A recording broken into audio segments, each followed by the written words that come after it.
മുസ്ലിം പക്ഷത്തിൽ നിന്ന് ഓരോരുത്തരെ നേരിടാൻ വേണ്ടി ഇറങ്ങി. ഉത്ബത്തും ഷൈബത്തും വലീദും ഇവര് 3 പേരെ ഏറ്റുമുട്ടാൻ തുടങ്ങിയപ്പോ മഹാനായ ഹംസ റളിയല്ലാഹു അൻഹു അലി ഇബ്നു അബീ ത്വാലിബ് അവരെ ശത്രുക്കളെ പരാജയപ്പെടുത്തി. അബൂ ഉബൈദ തങ്ങളാണ് ഈ വലിയ പ്രായമുള്ള മനുഷ്യനാണ്. പ്രായം കൊണ്ട് ഒരുപാട് പ്രായമുള്ള മനുഷ്യൻ അബൂ ഉബൈദ തങ്ങള് വീട്ടിൽ നിന്ന് പോരുന്നത് തന്നെ ഷഹീദായി മരിക്കണമെന്ന് ആഗ്രഹിച്ചുകൊണ്ടാണ് വന്നത്. സുബ്ഹാനല്ലാഹ്, അദ്ദേഹത്തിന്റെ ശരീരത്തിൽ ഒരുപാട് വെട്ടുകളേറ്റു.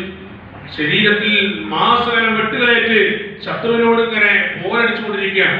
അപ്പോഴാണ് ഹംസ റളിയല്ലാഹു അൻഹു അലി റളിയല്ലാഹു അൻഹു രംഗം കണ്ടത്. ഉടനെ തന്നെ അവർ ചെന്നുകൊണ്ട് അബൂ ഉബൈദ തങ്ങളെ സഹായിക്കുകയും ശത്രുവിനെ പരാജയപ്പെടുത്തുകയും ചെയ്തു.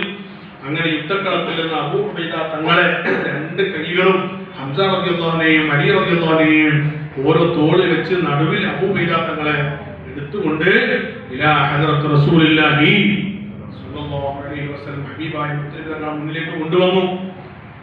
റസൂലുള്ളാഹി സ്വല്ലല്ലാഹു അലൈഹി വസല്ലം തങ്ങളെ മുന്നിലേക്ക് കൊണ്ടുവന്നു.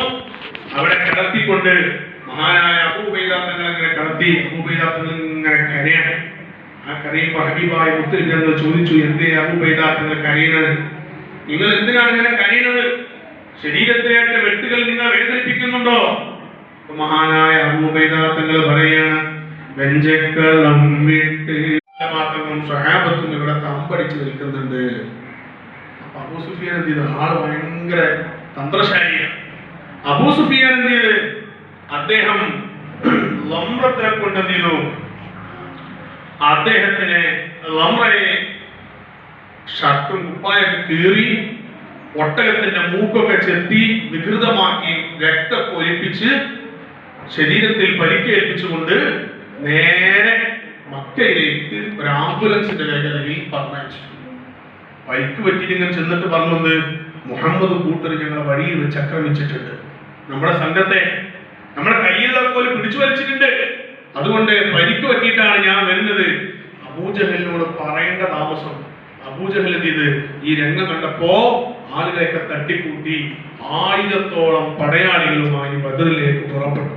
ഹബീബായ മുത്തനബി സല്ലല്ലാഹു അലൈഹി വസല്ലമയും സ്വഹാബത്തും കാത്തിരിക്കുന്നത് വെറും 40 ആളെ. അപ്പോഴാണ് ആര് വരുന്നത്? 1000 ചില്ലാനം ആളുകൾ. പടയങ്കിയും പടക്കോപ്പുകളും കുതിരകളും ഒട്ടകങ്ങളും വാളുകളും കുന്തങ്ങളും എല്ലാ സംവിധാനങ്ങളും ഉണ്ട്.